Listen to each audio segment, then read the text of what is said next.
नमस्कार, आप देख रहे हैं हमारी खास पेशकश लीगल हेल्पलाइन। मैं हूं आपके साथ नलिनी सिंह पालीवाल। अपने इस लोकप्रिय कार्यक्रम में हम रोजमर्रा की जिंदगी की समस्याओं से जुड़े कानूनी मसलों पर आपकी शंकाओं का समाधान करते हैं। आज हम जानवरों के हित में बनाए गए कानून और प्रावधानों की जानकारी देंगे। भारतीय संविधान हर नागरिक को जीने का अधिकार देता है। भारत के संविधान ने जानवरों को भी जीवन जीने की आजादी दी है। अगर इनके जीवन को बाधित करने का कोई प्रयास करता है तो इसके लिए संविधान में कई तरह के दंड के प्रावधान भी हैं। इसके लिए सरकार ने वन्य जीव यानी कि संरक्षण के लिए अधिनियम 1972 लाया। ये कानून देश के वन्य जीवों को सुरक्षा प्रदान करने और अवैध शिकार, तस्करी और अवैध व्यापार को नियंत्रित करने के उद्देश्य से लागू किया गया था। बता दें कि जनवरी 2003 में अधिनियम में संशोधन किया गया था और सजा और अधिनियम के तहत अपराधों के लिए जुर्माना और अधिक कठोर बना दिया है। इस कानून में नेशनल पार्क, टाइगर रिजर्व आदि के प्रावधान भी हैं। ये तो थी बुनियादी जानकारी। जानवरों के हित में बनाए गए कानून और प्रावधानों की जानकारी देने के लिए आज हमारे साथ कानूनी विशेषज्ञ संदीप तिवारी जी जुड़े हैं। संदीप तिवारी जी, बहुत बहुत स्वागत है आपका। आप फोन करके इस विषय पर ज्यादा जानकारी ले सकते हैं। अगर आपका कोई भी सवाल है तो आप फोन करके जानकारी ले सकते हैं। जानकारी के लिए हमारा नंबर है 0120612796 0120612796 इस नंबर को डायल करके आप तमाम कानूनी जानकारी जानवरों के हित के जुड़े हुए कानूनों के बारे में हमसे ले सकते हैं। और आज हमारे साथ संदीप तिवारी जी लगातार बने हुए हैं जो कि हमें तमाम जानकारी देंगे। आप जानवरों से जुड़ी तमाम कानूनी जानकारी के लिए हमारा टेलीविजन स्क्रीन पर दिए गए नंबर डायल कर सकते हैं। इस नंबर के माध्यम से आप हमसे संपर्क साध सकते हैं और जानवरों से जुड़ी तमाम कानूनी जानकारी विशेषज्ञ से भी ले सकते हैं। आपको बता दें कि आज हमारे इस प्रोग्राम में हम जानवरों से जुड़ी कानूनी जानकारी आपके साथ साझा करेंगे और किसी भी प्रकार की कानूनी जानकारी या कोई भी राय लेने के लिए आप टेलीविजन स्क्रीन पर दिए गए नंबर के माध्यम से हमसे जुड़ सकते हैं।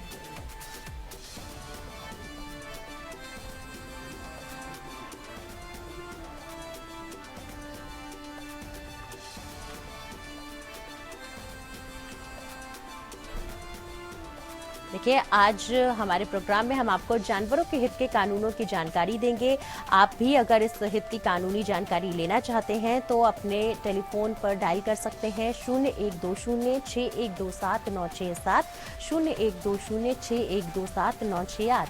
हम हर दिन आपके बीच एक ऐसे कार्यक्रम को लेकर आते हैं जिसमें हम आपको अलग अलग विषयों पर कानूनी जानकारी देते हैं और आप खुद भी हमारे कानूनी विशेषज्ञ से जुड़कर इस नंबर के माध्यम से कानूनी जानकारी ले सकते हैं। कानूनी सहायता के लिए आप टेलीविजन स्क्रीन पर दिए गए नंबर से संपर्क साध सकते हैं। हमारा नंबर है 0120612796 0120612796। आपको बता दें कि जानवरों के हित में बनाए गए कानून और प्रावधानों की जानकारी देने के लिए आज हमारे साथ कानूनी विशेषज्ञ संदीप तिवारी जी जुड़ेंगे। आप फोन करके इस विषय पर ज्यादा जानकारी भी ले सकते हैं। तो मैं सीधा जाना चाहूंगी संदीप तिवारी जी के पास। संदीप तिवारी जी, मेरा सवाल आज आपसे सबसे पहले यही है कि वाइल्ड लाइफ प्रोटेक्शन एक्ट 1972 क्यों लाया गया था?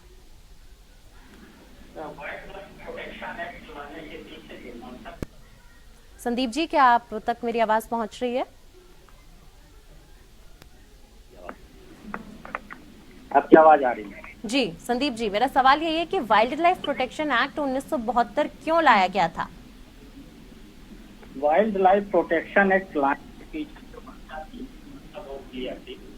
जब सिविल राइट्स सोसाइटी होगी, लेकिन जो ह्यूमन का बेसिक बिहेवियर। सर, आपकी आवाज सही तरीके से हम तक नहीं पहुंच पा रही है। काफी दूर से आपकी आवाज हम तक पहुंच रही है। मैं गुजारिश करूंगी कि आप अब आ रही क्या मैं? जी। वाइल्ड लाइफ प्रोटेक्शन एक्ट लाने के पीछे जो मंशा थी वो ये थी कि जो हमारे वन्य जीव प्राणी हैं जी और अन्य वन्य जीव पेड़ पौधे और औषधियां हैं, उनका संरक्षण और संवर्धन कैसे किया जाए, इसके लिए सेंट्रल गवर्नमेंट ने एक कंकरेंट लिस्ट के अंतर्गत एक्ट बनाया था जिसमें सेंट्रल गवर्नमेंट और स्टेट गवर्नमेंट दोनों को ये अधिकार दिए गए हैं कि किस तरह से वो वाइल्ड लाइफ को प्रोटेक्ट करेंगे। जी।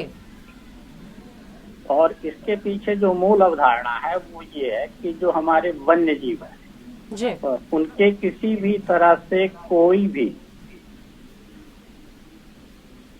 जी शिकार न हो, उनका किसी भी तरह से उत्पीड़न न हो, उनके किसी भी आवासीय स्थानों पे किसी भी तरह का प्रकृति या मनुष्य द्वारा खासतौर से जी किसी भी तरह से कोई भी तरह विघटन न हो, और उन्हें संरक्षण प्रदान करने के लिए वाइल्ड प्रोटेक्शन एक्ट 1972 लाया गया था। जी। साथ ही साथ संदीप जी, मैं आपसे ये भी जानना चाहूंगी कि national board for wild life की स्थापना क्यों की जाती है, कौन कौन पदाधिकारी इसमें मौजूद रहते हैं? इसमें जो एक्ट है वो एक सेक्शन 5A बना हुआ है जी जिसके अंदर जो है national board for wild life का कॉन्स्टिट्यूशन किया गया है नोटिफिकेशन के बाद, जिसके जो है चेयरमैन जो है प्राइम मिनिस्टर ऑफ इंडिया हैं, और जो member incharge forest and wild life हैं वो वाइस चेयरमैन हैं। 3 मेंबर पार्लियामेंट से हैं जिसमें से 2 लोकसभा से और 1 राज्यसभा से। 1 मेंबर नीति आयोग से है जो कि इंचार्ज होता है इन्वायरमेंट और फॉरेस्ट और क्लाइमेट चेंज का। जी 5 लोग जो होते हैं नॉन गवर्नमेंट ऑर्गेनाइजेशन के रिप्रेजेंटेटिव होते हैं जिनको सेंट्रल गवर्नमेंट नॉमिनेट करती है। 10 लोग जो है वो सेंट्रल गवर्नमेंट जो है उन लोगों को नॉमिनेट करती है जी जो कंजर्वेशन, इकोलॉजिस्ट और इन्वायरमेंटलिस्ट होते हैं। इसके अलावा सेक्रेटरी होता है गवर्नमेंट ऑफ इंडिया का एक ministry, central government dealing with forest and wild life का। चीफ ऑफ आर्मी स्टाफ इसके मेंबर होते हैं। Secretary government of India in charge ministry of defence भी होते हैं इसके member. Secretary government of India in charge information and broadcasting भी होते हैं। Secretary of India in charge department of expenditure ministry of finance भी मेंबर हैं। जी secretary of government of India ministry of tribe welfare, director general forest ministry of department of central government जो कि forest और wild life से deal करते हैं वो भी मेंबर होते हैं।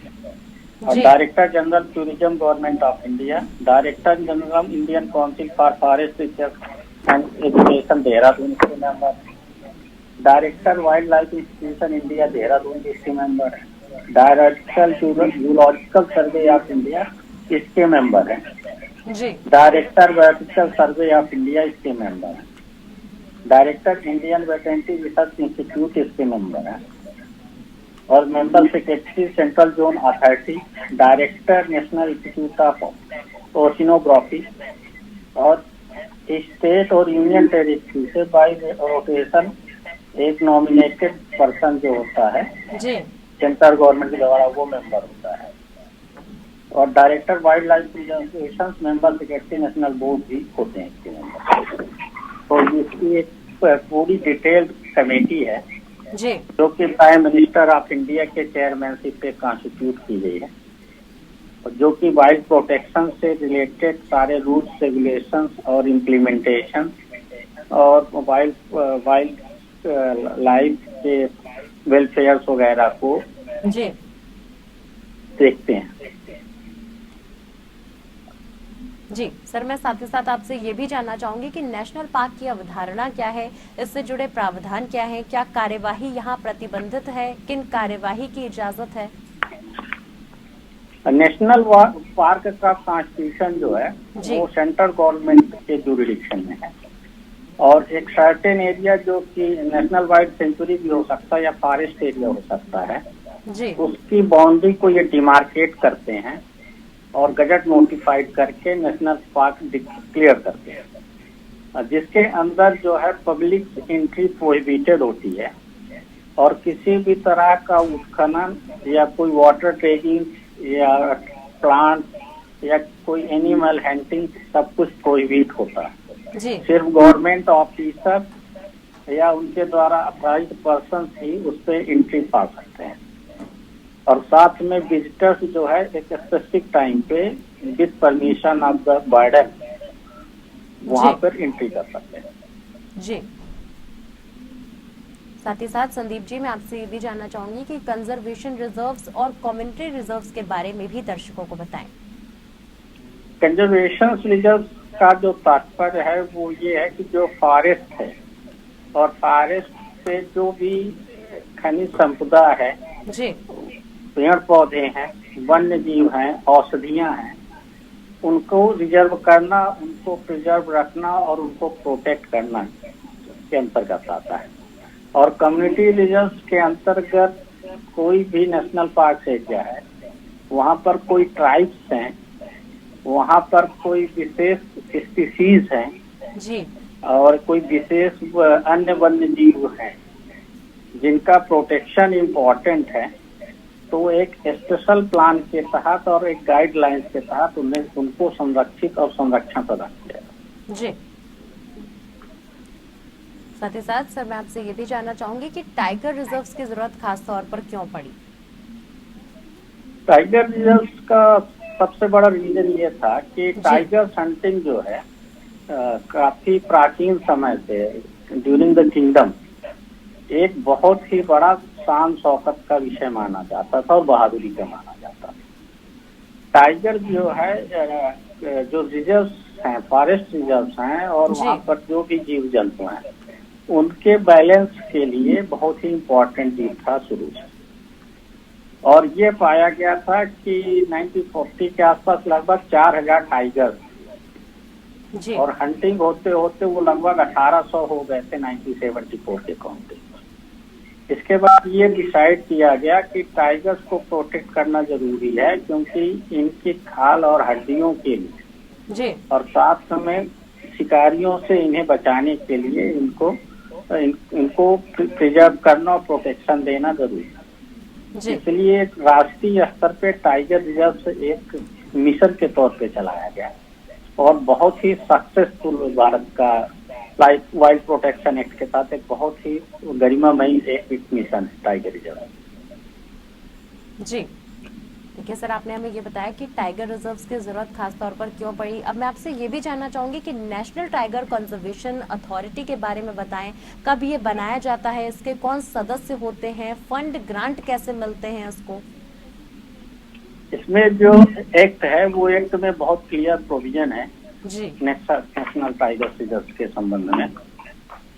सेक्शन 38 जो है चैप्टर 4B, ये जो है नेशनल टाइगर कंजर्वेशन अथॉरिटी के विषय में बोलता है जी।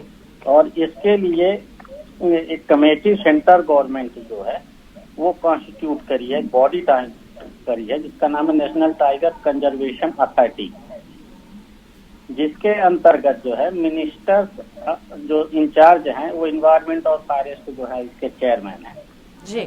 Minister of state, ministry of environment and forest vice chairman है। 3 मेंबर पार्लियामेंट से हैं, जिनमें से 2 जो है हाउस लोकसभा से हैं और 1 राज्यसभा से हैं। 8 एक्सपर्ट्स अथवा प्रोफेशनल्स हैं। इसके अलावा सेक्रेटरी है ministry of environment and forest जी। डायरेक्टर जनरल फॉरेस्ट और special secretary ministry of environment और फॉरेस्ट हैं। Director wild life preservation ministry of environment और फॉरेस्ट हैं जी। 6 चीफ वाइल्ड लाइफ वार्डन जो है जो टाइगर रिजर्व में रोटेशन करते हैं, उनका अपॉइंटमेंट 3 साल के लिए होता है जी। और ज्वाइंट सेक्रेटरी या उससे ऊपर के अधिकारी जो और लेजिस्लेटिव काउंसिल मिनिस्ट्री के लॉ एंड जस्टिस के इसके मेंबर हैं। मिनिस्ट्री ऑफ ट्राइबल अफेयर्स का सेक्रेटरी जो है इसके मेंबर है जी। और ministry of social justice and empowerment के सेक्रेटरी इसके मेंबर हैं। नेशनल कमीशन शेड्यूल ट्राइब के चेयरमैन इसके मेंबर हैं। नेशनल कमीशन शेड्यूल कास्ट के चेयरमैन इसके मिनिस्टर हैं। मिनिस्टर ऑफ पंचायती राज के सेक्रेटरी जो हैं इसके मेंबर हैं। जी जी, मेरा सवाल आपसे यही रहेगा कि tiger and other endangered species crime control bureau क्यों बनाया गया, ये क्या काम करता है? इसके बनाने के पीछे एक मंशा ये थी कि जो भी एक्ट और रूल्स रेगुलेशंस और गाइडलाइंस हैं जी, उनका एक प्रॉपर ढंग से इम्प्लीमेंटेशन हो सके और इसके अंतर्गत जो भी इश्यूज हैं अब जो भी डायरेक्शंस और गाइडलाइंस हैं उनकी मॉनिटरिंग और उनके इम्प्लीमेंटेशन को देखा जाता है जी। और इसके द्वारा जितने भी वन्य जीव से संरक्षण से नियम कायदे हैं उनका लागू प्रॉपर ढंग से हो रहा कि नहीं हो रहा है जी। उन पे जिन ऑफिसर्स या कर्मचारियों की जो नियुक्ति है वो उसका पालन कर पा रहे हैं कि नहीं कर पा रहे हैं जी। और यदि कर रहे हैं तो क्या क्या व्यवधान आ रही हैं, इन सब चीजों के लिए वो इसका उपयोग किया जाता है जी। साथ ही साथ संदीप जी, मैं आपसे ये भी जानना चाहूंगी कि जानवरों के शिकार पर क्या प्रावधान है, कब शिकार प्रतिबंधित है, किन हालातों में शिकार की इजाजत रहती है? पहली चीज तो ये है कि किसी भी जंगली जानवर का जो कि वाइल्ड रिजर्व प्राणी है जी। उसका किसी भी तरह से शिकार 100% प्रोहिबिटेड है। आप किसी भी हालत में शिकार नहीं कर सकते। कुछ परिस्थितियां ऐसी हैं जहां पर विशेष आदेश के बाद ही किसी भी पर्टिकुलर प्राणी वन्य जीव का शिकार का आदेश दिया जाता है, जैसे वह मानसिक संतुलन खो चुका है या आदमखोर हो चुका है, जैसे शेर के संबंध में बोलते हैं जी। वह किसी विशेष प्रकार के रोग से ग्रस्त है, कोई ऐसा संक्रमित रोग है जिससे वो अन्य जीवों को संक्रमण हो रहा है और उसका उपचार कर पाना संभव नहीं, तो लार्जर इंटरेस्ट को ध्यान में रखते हुए उसके शिकार की विशेष अनुमति दी जाती है जी। और वो शिकार के लिए शिकारियों को रिटन पे इंस्ट्रक्शंस दिए जाते हैं और डिप्लॉय किए जाते हैं। जी बिल्कुल सर। साथ ही साथ मैं देखिए आपसे ये भी जानना चाहूंगी कि खास प्रजाति के पेड़ पौधों के संरक्षण पर कानून क्या कहता है? जो वन्य में जो सबसे इम्पोर्टेंट है वन्य जीव से के बाद वो है पूरा फॉरेस्ट का इकोसिस्टम जी। यहाँ पे जो पौधे हैं दो तरह के हैं।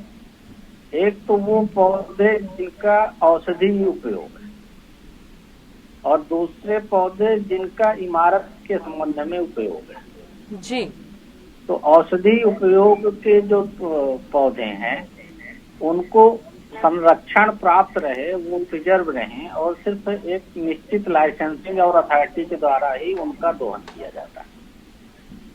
और जो इमारत है वहाँ पर अवैध कटाई न हो जी। और फॉरेस्ट की जो एक डेंसिटी है वो न खत्म होने पाए, इसलिए इमारती पौधों पे भी कंप्लीट बैन लगा हुआ है जी। और जो पौधे सूख जाते हैं या किसी प्राकृतिक आपदा के शिकार हो जाते हैं वो विशेष गाइडलाइंस के अंतर्गत एक निश्चित लिखित आदेश के अंतर्गत उनकी कटाई की जाती है जी। और उन्हें वहां से बाहर निकाला जाता और पब्लिक यूज में आता है और किसी भी तरह के वन्य पौधों को काटना या किसी भी तरह का नुकसान करना एक अपराध के श्रेणी में आता है और वो दंड आईपीसी और वाइल्ड प्रोटेक्शन एक्ट के तहत तो वो पनिशेबल होती है। जी। साथ ही साथ सर मैं एक और चीज आपसे जानना चाहती हूँ यहाँ पर कि जू या चिड़ियाघर बनाने में जुड़े प्रावधान क्या है? जो जू बनता है वो एक स्पेशल पर्पज के लिए बनाया जाता है जी। जीव दो तरह से होते हैं। एक जीव वो है जो कि मनुष्य के साथ नहीं रहता और एक जीव है जो मनुष्य के साथ रहता है जी। जैसे गाय, भैंस, कुत्ता, ये सब पालतू प्राणी हैं जो कि मनुष्य के साथ रहते हैं। लेकिन बहुत सारे प्राणी ऐसे हैं जो कि मनुष्य के साथ नहीं रहते, लेकिन मनुष्य उनसे इंटरेक्ट होना चाहता, उनकी क्यूरियोसिटी होती है जी।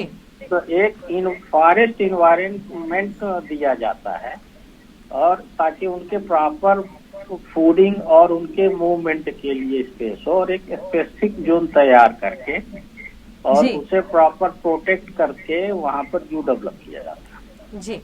और एक सर्टेन रिस्ट्रिक्शंस और गाइडलाइंस के लिए वो आम पब्लिक के लिए भी उपलब्ध होते हैं देखने के लिए। जी बहुत बहुत शुक्रिया संदीप तिवारी जी हमारे साथ जुड़ने के लिए और तमाम कानूनी जानकारी जानवरों पर हमारे साथ साझा करने के लिए। बहरहाल आज के लिए लीगल हेल्पलाइन में मेरे साथ बस इतना ही। नमस्कार।